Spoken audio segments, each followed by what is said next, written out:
perkenalkan, saya atas nama Suharmin yang mewakili daripada teman-teman kelompok 3, dan pada video ini saya akan menjelaskan mengenai dasar hukum, prosedur, kualifikasi narasumber, dan kualifikasi sarana prasarana diklat. Nah, perlu kita ketahui bahwasanya diklat merupakan singkatan dari pendidikan dan pelatihan.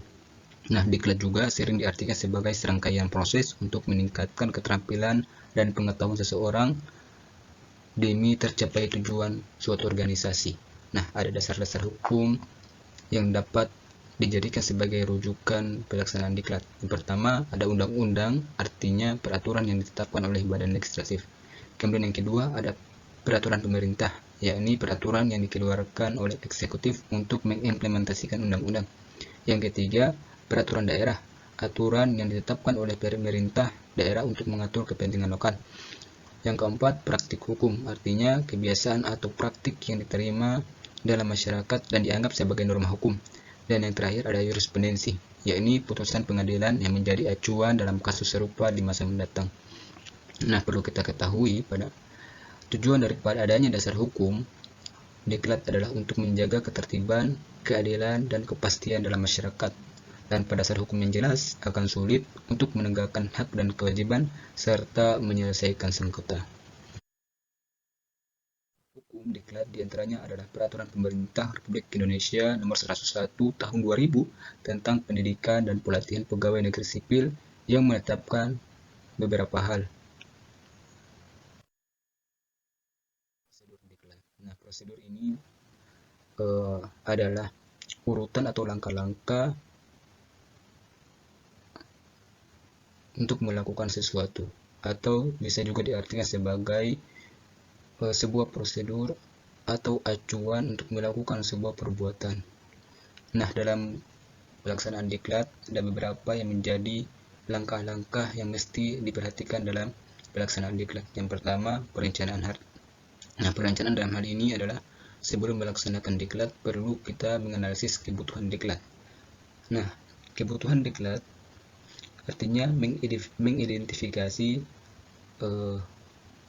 atau melakukan pengumpulan data untuk menentukan apa kebutuhan pendidikan dan pelatihan, sehingga pendidikan dan pelatihan yang dapat dikembangkan untuk membantu organisasi mencapai tujuan yang telah ditetapkan. Nah, ada 4 alasan mengapa analisis kebutuhan harus dilakukan sebelum program pendidikan dan pelatihan. Yang pertama ada untuk mengidentifikasi masalah tertentu dalam organisasi. Kemudian yang kedua untuk mendapatkan dukungan manajemen. Yang ketiga untuk mengembangkan data untuk evaluasi. Dan yang keempat adalah untuk menentukan biaya dan manfaat pendidikan dan pelatihan.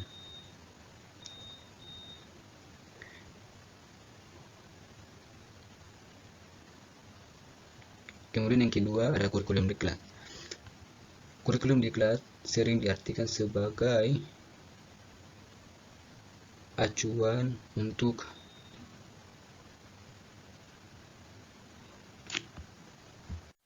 kemudian yang kedua adalah kurikulum diklat.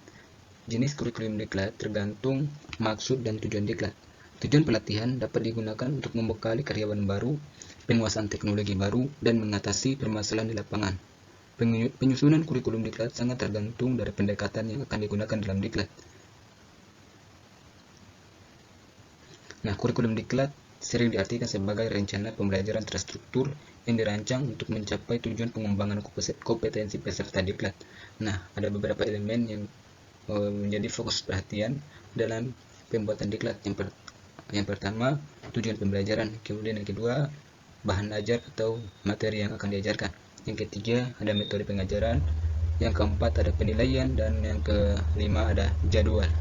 Nah, kurikulum yang efektif memastikan peserta mendapatkan pengetahuan dan keterampilan yang mereka butuhkan. Kemudian yang ketiga ada metode pengajaran diklat. Nah, ada beberapa metode atau teknik dalam pelatihan yang dapat digunakan untuk membantu pelatihan agar dapat berjalan dengan baik. Yang pertama ada metode ceramah. Nah, metode ceramah merupakan metode paling konvensional yang sampai saat ini masih digunakan. Nah, metode ceramah juga sering diartikan sebagai pengembangan proses pembelajaran melalui cara penuturan, pemberian informasi, dan penyajian materi. Kemudian yang kedua ada diskusi. Nah, metode juga ini sering digunakan dan juga sering diartikan sebagai teknik pembelajaran yang menghadapkan peserta diklat pada berbagai permasalahan, menjawab pertanyaan, menambah pengetahuan dan pemahaman peserta didik, ataupun bertukar pandangan dan membuat keputusan. Kemudian yang ketiga ada studi kasus. Nah, studi kasus ini merupakan cara peserta pelatihan diminta memberikan pemecahan permasalahan atau solusi terhadap persoalan atau peristiwa. Dalam praktiknya, metode ini memberi sebuah permasalahan kepada peserta didik secara tertulis untuk selanjutnya dipelajari dan dicarikan pemecahan terhadap suatu kasus. Kemudian ada penilaian diklat. Nah, penilaian diklat adalah proses untuk mengukur dan mengevaluasi pencapaian peserta selama pelatihan. Ini mencakup pengukuran pemahaman materi, kemampuan penerapan keterampilan, dan kemampuan peserta terhadap tujuan pembelajaran. Nah, dalam proses penilaian diklat, yang menjadi aspek penilaian pertama adalah pemahaman tentang materi, kemudian keterampilan praktis, partisipasi dan keterlibatan, kemampuan interpersonal, kemampuan analisis dan pemecahan masalah, kinerja akhir. Narasumber diklat. Nah, kualifikasi narasumber diklat sangat penting untuk memastikan kualitas dan efektivitas pelatihan. Nah, ada beberapa kriteria sebagai kualifikasi yang menjadi perhatian utama bagi narasumber diklat. Yang pertama, pendidikan. Hal ini berkaitan dengan latar belakang akademis narasumber dan sertifikasi profesional. Kemudian yang kedua, ada pengalaman. Hal ini berkaitan dengan pengalaman kerja ataupun pengalaman mengajar. Kemudian ada keahlian spesifik, yakni penguasaan materi dan kemampuan memperbarui ilmu pengetahuan. Dan yang keempat, kemampuan berkomunikasi. Artinya dia mampu menyampaikan isi daripada materi yang akan disampaikan. Kemudian mampu juga berinteraksi dengan peserta diklat. Kemudian yang kelima ada sertifikat atau lisensi, dan yang keenam ada kemampuan beradaptasi, dan yang ketujuh ada reputasi dan rekomendasi. Dengan memenuhi kualifikasi ini, narasumber dapat memberikan pengalaman belajar yang berkualitas dan bermanfaat bagi peserta didik. Kemudian spesifikasi sarana dan prasarana diklat. Secara umum, spesifikasi sarana dan prasarana biasanya meliputi yang pertama, ruang kelas. Nah, ruang kelas biasanya menjadi perhatian utama adalah kapasitas ruangan, kemudian fasilitas, apakah itu meja, kursi, papan tulis, dan sebagainya, kemudian sirkulasi udara, pencahayaan, dan akses internet. Kemudian yang kedua, ada peralatan multimedia. Hal ini berkaitan dengan pengeras suara ataupun speaker, kemudian kamera. Kemudian yang ketiga, ada perlengkapan dan alat tulis. Nah, hal ini berkaitan dengan papan tulis ataupun dan spidol ataupun netbook dan media lainnya. Kemudian yang keempat ada